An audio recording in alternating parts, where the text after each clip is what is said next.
नमस्कार, मैं हूं Iqbal Parvez. India news desk में आपका स्वागत है। आज के हम अपने इस वीडियो में चर्चा करेंगे हाथरस में हुए एक लड़की पर जुल्म के बारे में। हम बताएंगे कि सोशल मीडिया पर लोगों की क्या प्रतिक्रियाएं आ रही हैं। ये भी बताएंगे कि कौन लोग चुप्पी साधे हुए हैं और कौन लोग सड़क पर उतरे हैं इस बच्ची को इंसाफ दिलाने के लिए। लेकिन उससे पहले आप अपने प्रधानमंत्री नरेंद्र मोदी का एक भाषण सुनिए जो 2017 में उन्होंने दिया था उत्तर प्रदेश चुनाव से ठीक पहले।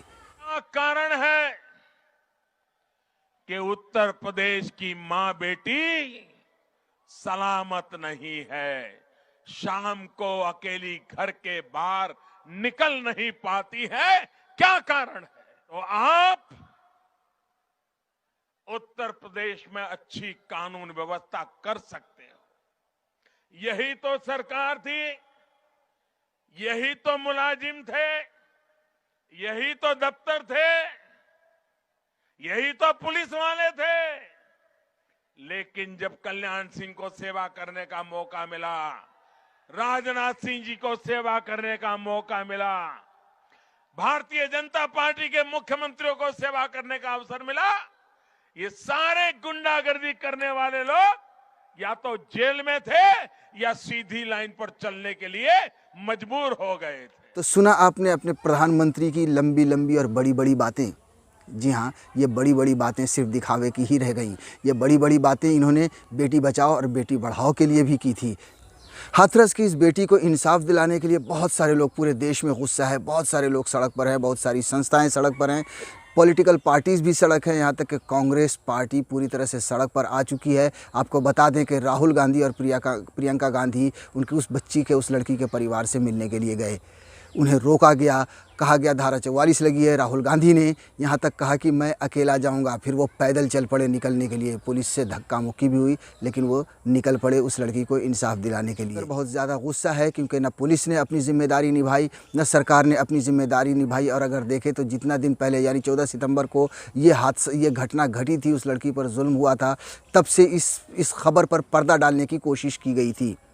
और उसके मौत के बाद भी उस लड़की को इंसाफ नहीं मिला। यहाँ तक कि हिंदू रीति रिवाज से उसका अंतिम संस्कार भी नहीं हुआ और रात के अंधेरे में पुलिस ने उनको उस लड़की का अंतिम संस्कार कर दिया। जाहिर सी बात है, देश में गुस्सा होना लाजमी है। यही वजह है कि दिल्ली में जो उत्तर प्रदेश भवन था, वहाँ पर लोगों ने धावा बोल दिया। दिल्ली में जो उत्तर प्रदेश भवन है, वहाँ पर लोगों ने मोर्चा निकाला, सड़क पर उतरे और उत्तर प्रदेश के सीएम योगी से इस्तीफ़ा मांगा। क्योंकि सीएम योगी के राज्य में, ख़ास तौर से उत्तर प्रदेश में अत्याचार जुल्म बढ़ा है। और अगर देखें तो आंकड़ा भी ये बताता है कि इस देश में सबसे ज़्यादा महिलाओं पर अगर कहीं अत्याचार या जुल्म होता है, कोई अपराध होता है, तो वो राज्य उत्तर प्रदेश है, जहाँ के मुखिया सीएम योगी हैं। वो उसे रोकने में पूरी तरह से नाकाम रहे हैं। अब आप देखिए इस वीडियो को। हाथरस के डीएम और एसपी गए थे पीड़िता के परिवार से मिलने के लिए, मगर उनके गुस्से भरे सवालों का ये सामना नहीं कर पाए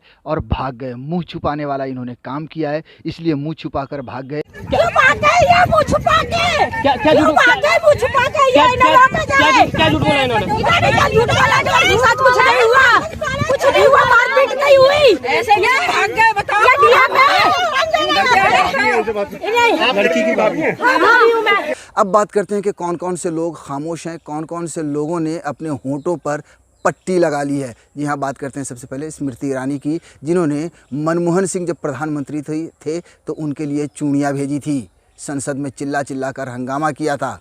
अब कहाँ है स्मृति ईरानी और क्यों नहीं कह रही अपने प्रधानमंत्री को, अब उत्तर प्रदेश के सीएम योगी आदित्यनाथ को, कि क्यों अत्याचार हो रहे हैं महिलाओं के साथ। उसके बाद है कंगना रनावत। कंगना रनावत एक ऐसी अभिनेत्री हैं जो हर किसी के फटे में टांग अड़ाती हैं, हर मुद्दे पर बात करती हैं। और ख़ास तौर से हमने कई बार उन्हें महिला सशक्तिकरण पर बात करते हुए बहुत सुना है। हमने हमेशा ये सुना है उनके ज़ुबान से कि औरतों पर अत्याचार होता है। यहाँ तक कि उन्होंने फिल्म इंडस्ट्री में भी एक कहें मुहिम सी चला रखी थी कि औरतों को पैसे मर्दों से कम मिलते हैं। आज वो भी खामोश है। खामोश क्यों है कंगना रनावत? कंगना रनावत के पास शायद कोई जवाब नहीं होगा, लेकिन हम आपको बताते हैं। कंगना रनावत उसी जगह पे बोलती है, उसी जगह पे आवाज़ उठाती हैं जहाँ पर उनका फ़ायदा होता है, चाहे पर फिर वो नेपोटिज़म हो, चाहे फिर वो सुशांत सिंह राजपूत का केस हो। सुशांत सिंह राजपूत के केस में भी इंसाफ मांगने के लिए वो इसीलिए उतरी थी क्योंकि वो जिन्हें वो नापसंद करती हैं उनको किसी तरह से मैदान में घसीटा जाए। उसके बाद कंगना रनावत अगर आज देखें तो वो पूरी तरह से खामोश हैं। कंगना रनावत खामोश इसलिए भी हैं क्योंकि भारतीय जनता पार्टी की सरकार निशाने पर है। उत्तर प्रदेश में भी भारतीय जनता पार्टी की सरकार है और भारत में भी सेंट्रल में भी भारतीय जनता पार्टी की सरकार है। और कंगना रनावत भारतीय जनता पार्टी के ख़िलाफ़ नहीं बोल सकती क्योंकि भारतीय जनता पार्टी के पक्ष में बोलने के लिए उन्हें Y+ की सुरक्षा दी गई है। और आपको बता दें कि सिर्फ ट्वीट खेलने पर ही कंगना रनावत को Y+ सिक्योरिटी दी गई, वहीं हाथरस की इस लड़की को एयर एम्बुलेंस तक मुहैया नहीं करा सकी थी सरकार। अब हम बात करते हैं कि सोशल मीडिया पर जिस तरह से लोगों ने अपनी अपनी प्रतिक्रियाएं दी हैं उसके बारे में थोड़ी सी बात कर रहे हैं। सोशल मीडिया पर भी बहुत ज़्यादा हंगामा है, बहुत ज़्यादा चर्चा है और उस लड़की के लिए लोग इंसाफ मांग रहे हैं। मनीषा के लिए बहुत बुरा भला कह रहे हैं। सीएम योगी आदित्यनाथ को, पीएम नरेंद्र मोदी को और सीएम से इस्तीफ़े की मांग की जा रही है। देखिए एक तस्वीर आपको दिखाते हैं। ये लिखा है एक्सपेक्टेशन यानी बेटी बचाओ और रियलिटी है उसमें ये है कि बेटी जलाओ। जी हाँ, ये है जिस इस सरकार से लोग ये एक्सपेक्ट कर रहे थे क्योंकि ये सरकार बेटी बचाओ का नारा दे रही थी। मगर क्या वाकई में बेटियों को बचाया गया? बल्कि हर जगह, ज़्यादातर जगह पे उन पर जिन लोगों ने अत्याचार किया है, उन पर जिन लोगों ने जुल्म किया है, उन्हें बचाने की इस सरकार ने कोशिश की है। एक तस्वीर है जो फेसबुक पे आई है। गुरुजी नाम के एक हैंडल से जो यूज़र हैं उन्होंने लिखा है कि स्मृति ईरानी अब अंडरग्राउंड होने का समय आ गया है, चूड़ियाँ भेजने वाली कहाँ है? चूड़ियाँ भेजने वाली कहाँ है? जी हाँ, अभी हमने आपको थोड़ी देर पहले भी बताया कि किस तरह से वो चूड़ियाँ भेजती थी, मगर अब वो खामोश बैठी हैं। सोशल मीडिया पर एक यूज़र ने लिखा है कि सोचिए कि अगर इसका आरोपी कोई मुसलमान होता तो क्या होता। ये जो लड़की है वो दलित है और दलित हिंदू बन जाती। अगर कोई आरोपी मुसलमान होता तो ये दलित हिंदू बन जाती और फिर पूरे देश में हिंदू मुसलमान का नारा दे दिया जाता, नफ़रत बांटी जाती और हिंदू मुसलमान पे लड़ाया जाता। मीडिया भी ज़्यादा दिलचस्पी दिखाती हिंदू और मुसलमान के नाम पर। ट्विटर पर एक यूज़र हैं पुष्पेंद्र कुलश्रेष्ठा। इनको मैं हमेशा दो ही चीज़ों के लिए देखता हूँ ट्विटर पर, या तो ये सरकार के तलवे चाटने में लगे रहते हैं या फिर हिंदू मुसलमान और नफ़रत बांटने में लगे रहते हैं। इनके सारे ट्वीट बस इन दो चीज़ों के ही इर्द गिर्द घूमते हैं। हाथरस में इतनी बड़ी घटना हुई, लोग सदमे में हैं, मगर वहाँ पर भी ये आदमी सरकार के तलवे ही चाट रहा है। उसने जो लिखा है ट्विटर पर वो ये लिखा है कि nation wants to know Ajmer घटना पर चुप्पी क्यों।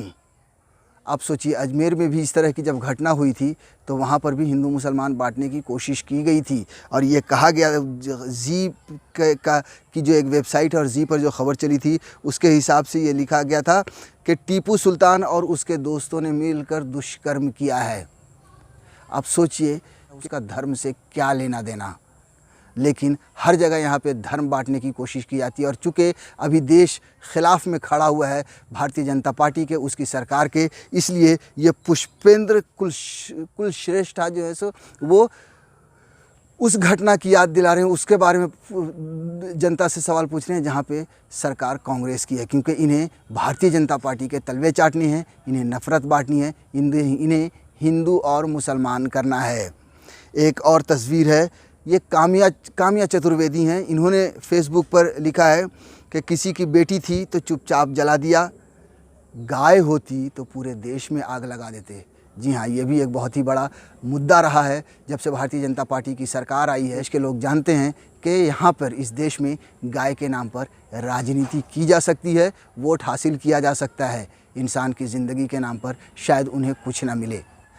एक और यूज़र हैं, उन्होंने अर्नब गोस्वामी के लिखा है कि अर्नब से पूछता है भारत की हाथरस के लिए कब चीखेगा। जी हाँ, अर्नब गोस्वामी हर चीज़ पे जो सवाल पूछता है भारत, बताओ ये बताओ वो, अब क्यों नहीं चीख रहा है अर्नब गोस्वामी, ये भी एक बड़ा सवाल है। एक और तस्वीर है जो देश दीपक हैं जिन्होंने फेसबुक पर लिखा है कि शिक्षा से धर्म बनता है, जब धर्म से शिक्षा बनाने लगेंगे तो ऐसे हादसे होते रहेंगे। एक और तस्वीर है जो बड़ी दिलचस्प लगती है, उस तस्वीर में 4-5 जो बड़े जर्नलिस्ट हैं उनके फ़ोटो पे जो मरने के बाद जो माला चढ़ाई जाती है वो माला चढ़ाई गई, जिसमें अर्नब गोस्वामी हैं, सुधीर चौधरी हैं, दीपक चौरसिया और अमीश देवगन, इनकी तस्वीरों पर फूल माला चढ़ाई गई है।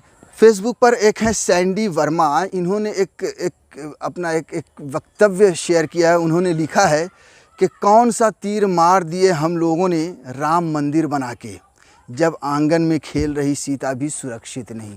जी हाँ, ये अपने आप में एक बड़ा सवाल है कि सीता ही जब सुरक्षित नहीं तो आपने राम मंदिर बनाकर कौन सा तीर मार दिया। अब आपको समझ आ ही चुका होगा कि भारतीय जनता पार्टी की सरकार, चाहे वो केंद्र में हो या फिर राज्य में, हर जगह पर फेल है, और ख़ास तौर से हर उस जगह पर जहाँ जहाँ उन्होंने वादा किया था वहाँ पे बुरी तरह से फेल हुए हैं। चाहे वो महिला की सुरक्षा को लेकर वादे थे, आपने देखा पीएम मोदी का बयान, आपने देखा होगा सीएम योगी का भी बयान, यानी कि बनाने चले थे राम राज्य, लेकिन अपराध राज्य बन के रह गया न सिर्फ यूपी बल्कि पूरा देश।